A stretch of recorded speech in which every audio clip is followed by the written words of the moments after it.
Che Guevara de la Serna Ernestito. He is my hero.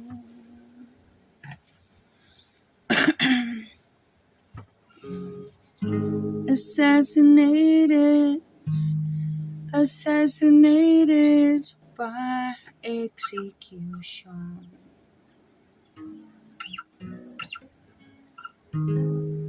9th of October, his life was over. He breathed his last.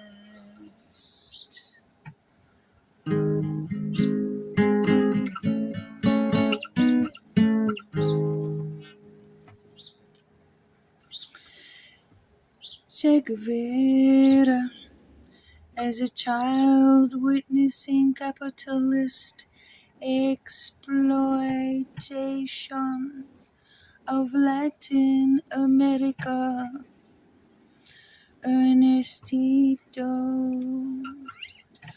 doctorate in medicine, Argentina, then rode his motorbike throughout South America. He was appalled by the poverty, disease, and hunger.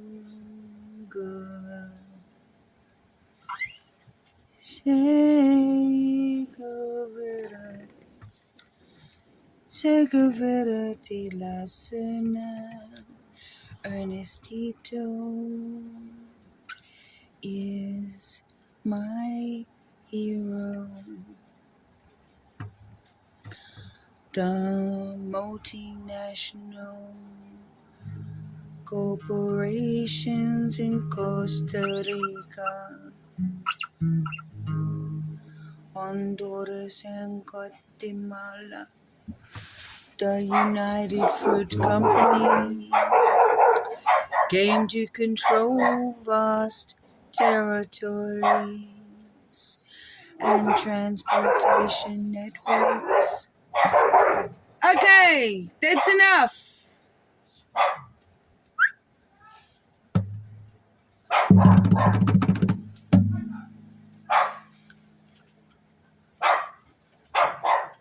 What are you doing?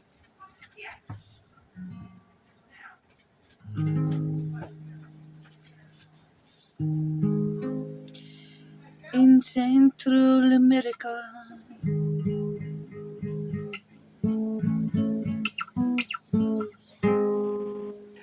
the Caribbean coast of Colombia and West Indies, a virtual monopoly for the banana republics. Are you a Republican?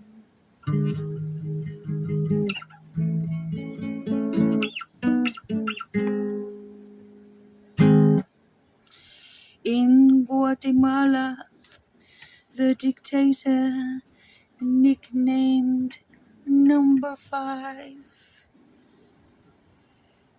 one of the most oppressive presidentes Guatemala had ever known, was overthrown by a pro-democracy uprising, forcing dictator George Rubico to resign to America, New Orleans, Louisiana.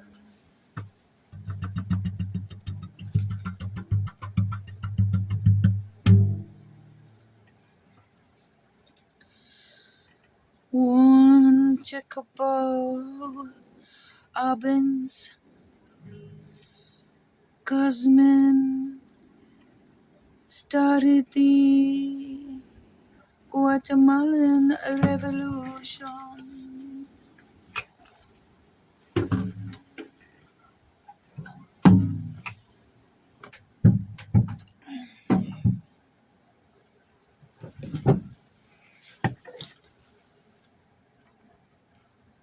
For 10 years. And then they deposed the dictator George Ubico, and the people of Guatemala elected Juan Jose Bermejo Arevalo, professor of philosophy, and he was the most popular and influential presidente in the history of Guatemala. In the history of Guatemala. Now, Arevalo won over 86% of the vote in Guatemala's first freely true election, the largest margin of victory in the country's history. The largest margin of victory in the country's history. Arevalo drafted the Civil Rights and Liberties Constitution for the people of Guatemala, who had by now lost their tribal lands and their habitats to the multinational corporations, the plantations. His philosophy of spiritual socialism is what we all need, okay? There's so many of these horrible terms that politicalize standpoints. Spiritual socialism, and the CIA will call that communism. But be careful, because the CIA is a lie. Well, is a liar. His philosophy of spiritual socialism is called Arevalismo, and many foreign estates, especially those undeveloped for agriculture, he redistributed to the peasants, and landowners were obliged by law to provide adequate housing for their workers. So what we're saying is, back in the 1950s, the multinational corporations had come into South America and were stripping vast quantities of area for their plantations, banana plantations. They called them banana republics. Are you a Republican? Now, Arevalo hands over power to Juan Jacobiro Arbins, who was the Minister of National Defense, and he was democratically elected as pres, the hero of the Guatemalan Revolution. Now, Juan, what had happened was the CIA kept on trying to do a coup and take over Guatemala once more. So the United Fruit Company did not like it, not one bit. And the CIA engineered the Guatemalan coup d'etat. So I looked up that in 1954. In 1954, coup d'etat is a word, and of course it means Council of State. Coup d'etat. It's a French word for I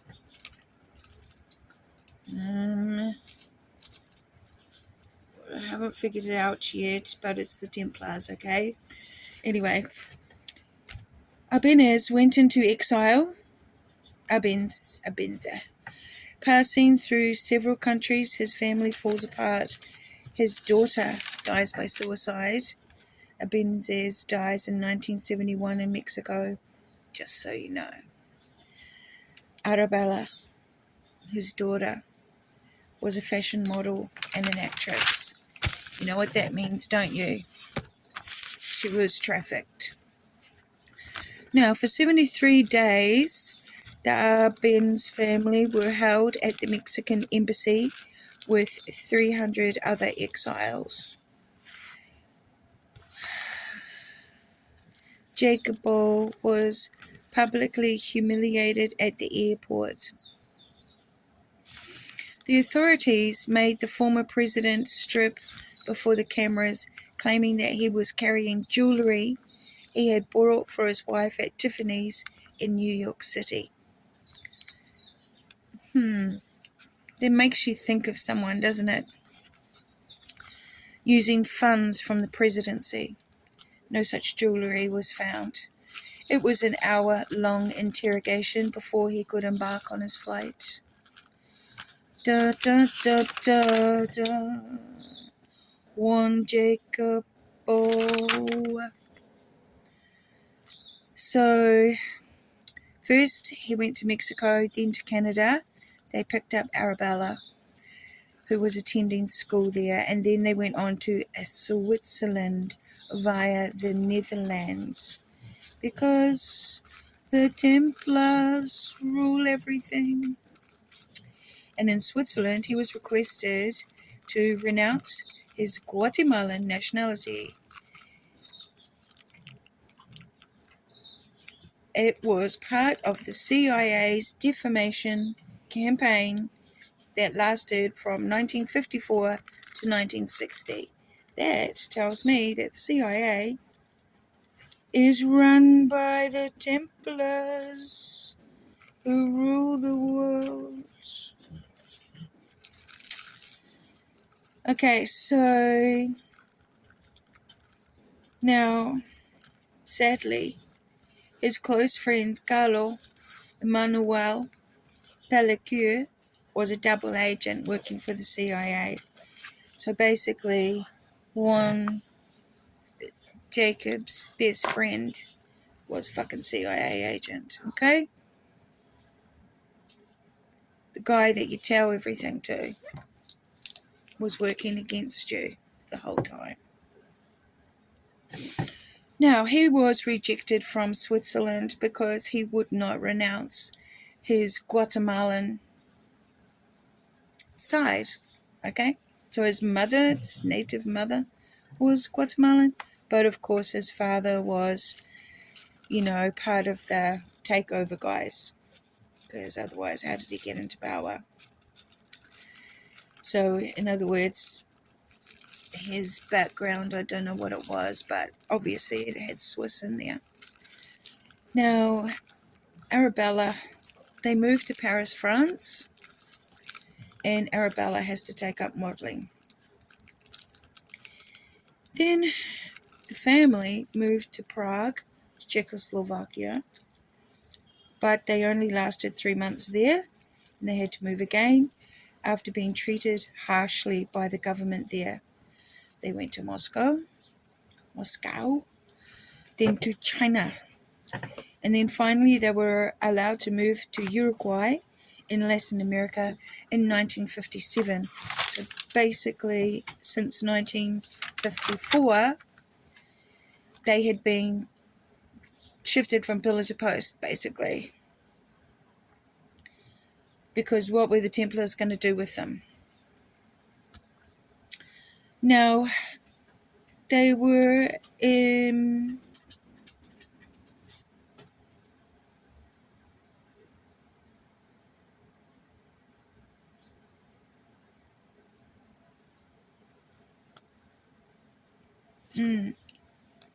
Now, the success of Ben's reforms could inspire similar movements elsewhere.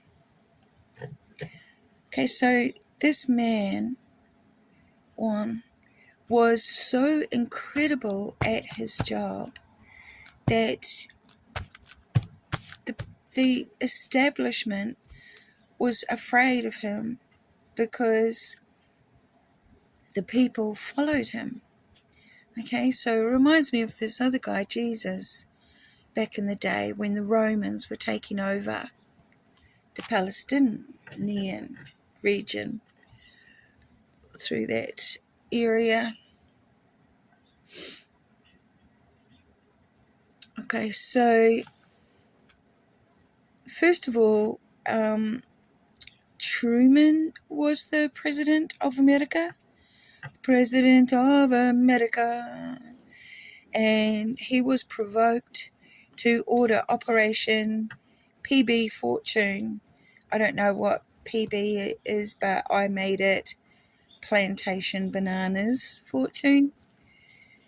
A covert operation to overthrow Abinez, enacted by Dwight Eisenhower. They changed the code name to PB Success. The Secretary of the State was John Foster Dulles, and his brother was the CIA Director Allen Dulles. And they had close ties to the United Fruit Company because Allen was on the board of directors and John represented the United Fruit Company as its lawyer. Dun dun da da da. So Operation PB Fortune gets shelved while Truman was in power and becomes PB Success when Eisenhower is in power. The Guatemalan coup d'etat in 1954 was CIA armed and funded. They trained a force of 480 men led by Carlos Castillo Armas from August 1953 to the 18th of June 1954, the invasion where the government, the democratically elected government in Guatemala was overthrown. Now, backed by a heavy campaign of psychological warfare, criticizing and isolating Guatemala internationally for months, they air-bombed Guatemala City and did a naval blockade, the CIA. So first of all, they told a lie to the world, put it on the news. Guatemala is bad. Those Guatemala people, they are bad. Then they air-bombed, and then they did a naval blockade. Parked all their Navy ships there. You know who. USA. So the fear of the USA invasion intimidated the Guatemalan army, which eventually refused to fight. Arbenez unsuccessfully attempted to arm civilians to resist the invasion before resigning on the 27th of June 1954. This was a death blow to democracy in Guatemala, and the CIA chosen Carlos Castillo Armas became the president. The coup was widely criticized internationally, strengthened by the long-lasting anti-USA sentiment and strengthened the long-lasting anti-USA sentiment in Latin America. Carlos Castillo Armas quickly assumed a dictator position, executing, imprisoning, and torturing political opponents and reversing the social reforms of the revolution. That is the spiritual socialism, Aravilissimo. 5,000 supporters of Arbenez were executed. 5,000. Assassinations were planned by the CIA prior to the coup. Castillo Armas is assassinated by a member of his presidential guard in 1957. So CIA put him into power, and then 3 years later had him assassinated, because that's what they do. Okay. Now, all this happened to begin the genocide of the Mayan people, the indigenous populations. A mass campaign of killings and disappearances of the Mayan peasants begins. Orders to carry out assassinations and disappearances were passed down the hierarchy to the lower level security forces, such as judicial police or treasury guard, who were commanded by provincial army commanders in covert operations involving the use of death squads.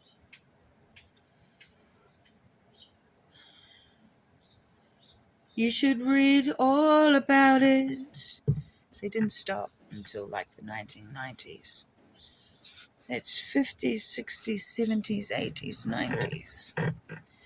Che Guevara Juanestito. 1 month later.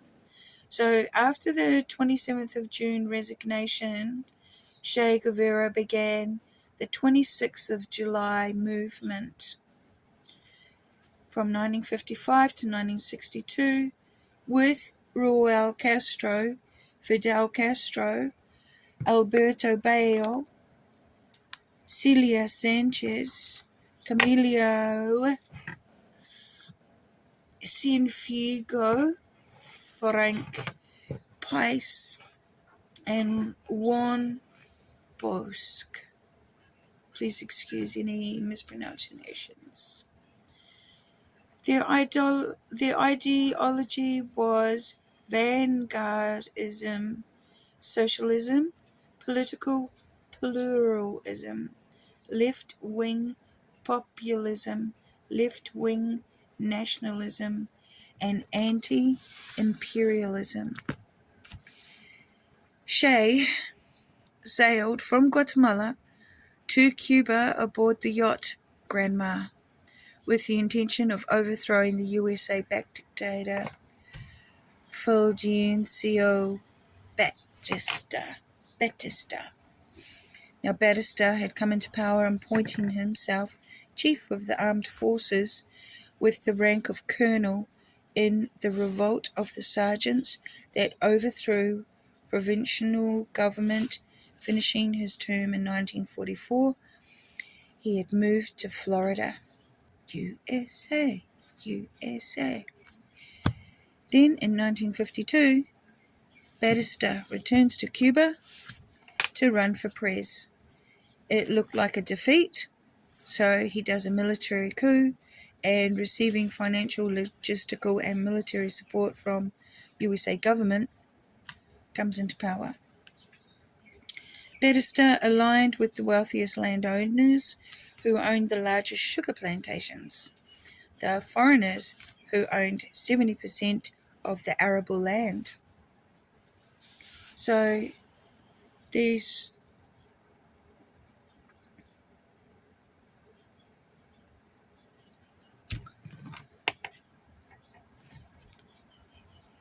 it's the Templars. Batista aligned with the American Mafia, who controlled the drug, gambling, prostitution side of business in Havana, with large US-based multinational companies. The populace of Cubans demonstrated and rioted against it, but Batista established tighter censorship of the media while carrying out wide-scale violence, torture, and public executions and murders, calling them socialist ideals. No, I am incorrect. What it did was it made socialist ideals become more influential. The more Batista had killed became the catalyst to even a wider resistance against his regime. So the more this dictator did his terrible things, the more people stood up. Don't forget, meanwhile, the genocide of the Mayan people. Between 1956 and 1958, Che and Fidel began a revolution that saw peaceful protests and guerrilla warfare in both rural and urban areas of Cuba. Do you know what guerrilla warfare is? It's like the army comes in, it loads up all its stuff, it parks it all here. And then you come along at night time and you undo all the ropes and you undo all the, take the lids off all the stuff and everything like that. You let something step out, that sort of stuff. And then when they come in the morning and check their shit or try to go or something like that, they're like, oh my God, what a mess. Oh my God, we've got to do this and that and everything. And they can't just like go ahead. There's like a lot of bits and pieces they have to fix up. Guerrilla warfare in both the rural and urban areas of Cuba. Rebel forces led by Che defeated Batista's forces at the Battle of Santa Clara on New Year's Eve in 1958, effectively collapsing Batista's regime. He was far too evil. On the 1st of January 1959, Batista announced his resignation. Fleeing the country, he shot off to Portugal. You know what Portugal is? That's where the pirates come from. Templars. Skull and Bones. Now, Batista was of Spanish, African, Chinese descent. Che rose to prominence among the insurgents and played a pivotal role. You know what insurgents are? It's you, your local people. You and your local people. You are the insurgents. Che rose to prominence among the insurgents, played a pivotal role in the 2-year guerrilla campaign that deposed the Batista regime. Che was a prolific writer and diarist, composing a guerrilla warfare manual along with his best-selling memoir about his motorcycle journey. Posthumous, I think it's how you say the word, doesn't sound right, because it sounds like it's a joke, but that was obviously after his death.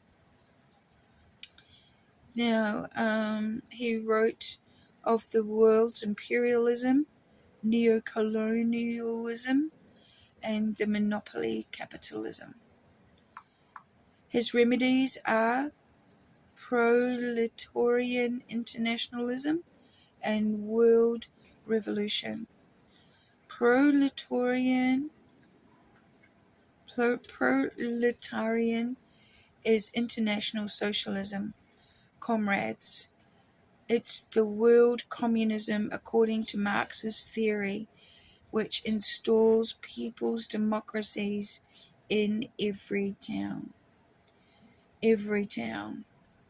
So, if you've got a small town, but your council has been taken over by a bigger town, that means you've lost one hand of vote. You know what I'm saying? So, every town, not just the bigger towns. Now,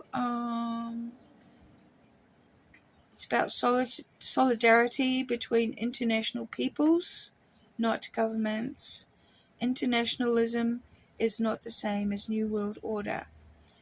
In 1966, the Cuban President Fidel Castro declared that for Cuban revolutionaries, the battleground against imperialism encompasses the entire world because the enemy is the one and the same the whole world over.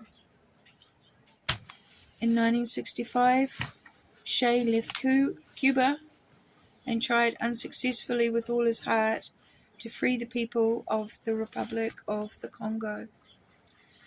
In 1960, they gained independence from Belgium, the Congo. Then in January 1961, the first Prime Minister of the Congo, Lumumba, was assassinated.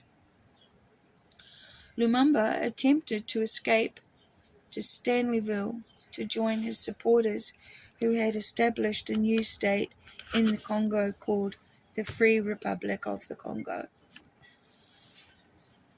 Lumumba was captured en route by state authorities under Joseph Désiré Mobutu, who deposed the nation's democratically elected government with the support of Belgium and the USA.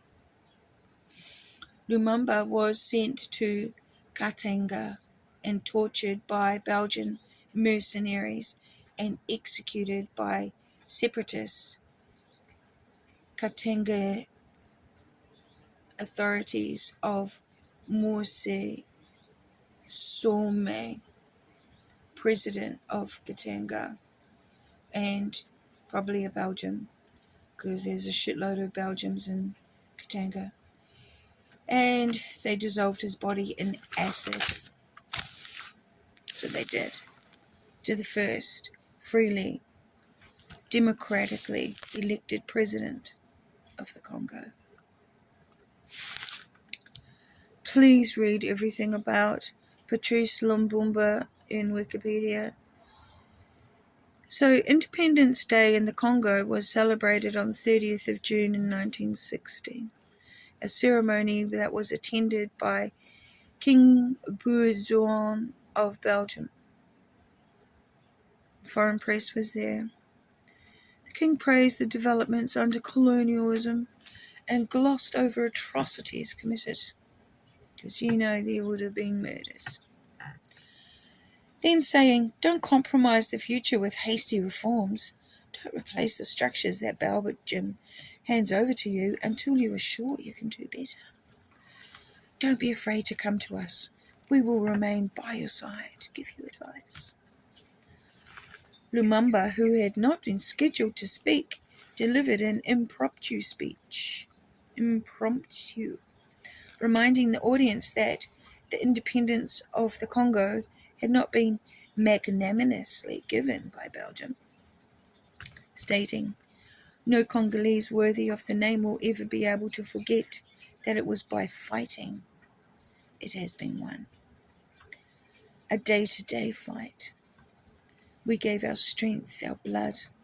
It was a noble and just struggle, indispensable to put an end to the humiliating slavery which was imposed upon us by force. So after Belgium gained its independence, I'm just going further back in time now, from many years ago. Please read about the Congo. I've got more to say, because they murdered a lot of pygmy tribes that are all natives of the Congo. They are genociding right now.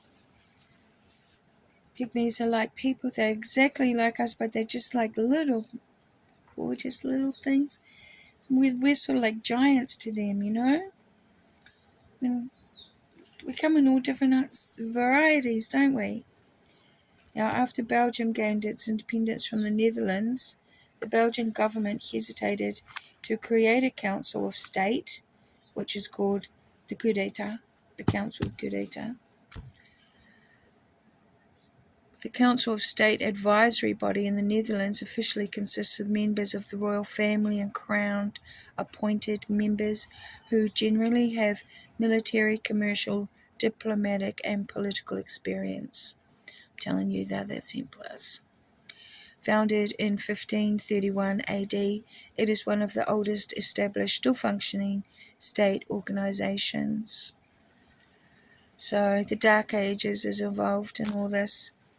Now, there's another one. It's the assassination of Dag Hammarskjöld.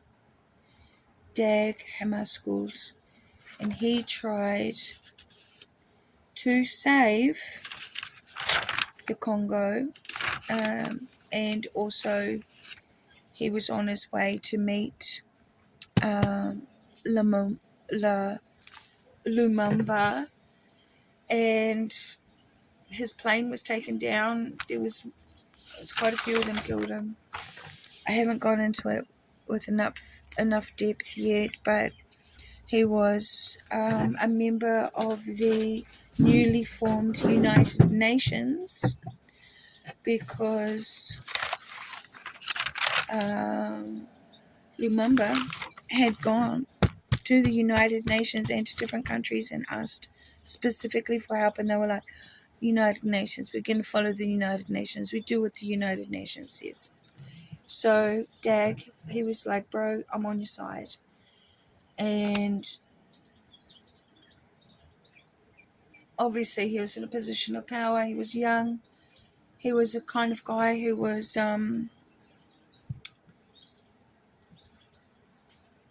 like Che Guevara, Ernestito. He could not stand what was happening to humanity. The world's people, all the people. And so he's dead. So the plane burst into flames, and everyone on board was shot up. So something terrible. They've investigated it quite a few times over the years, and nobody knows. And I haven't got to the death of Shay yet. But that is enough for today. Just letting you know what's going on.